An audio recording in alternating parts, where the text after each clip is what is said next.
government is mobilizing all the grade 10s to report in our senior secondary schools immediately. And they are saying, hata kama huna fee.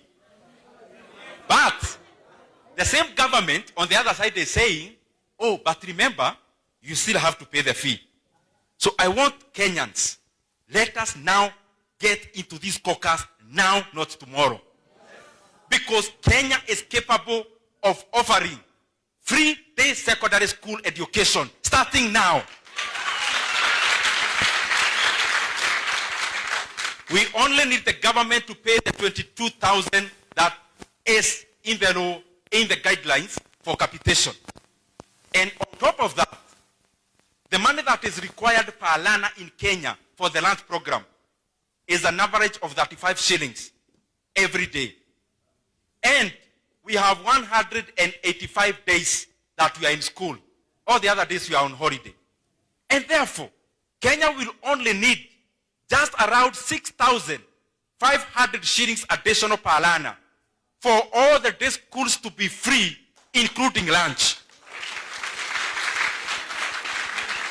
And we can afford to add another 3,000 shillings on top of the 6,500 shillings so that the principals can get money to pay the BOM teachers where there are shortfalls and to pay all the other costs that are not captured at the capitation. So I'm requesting those who are in government, there are movements that come to a nation that become critical junctures. The critical juncture for Kenya to offer free day secondary school is now, not tomorrow. And I am not pushing this burden to the government entirely.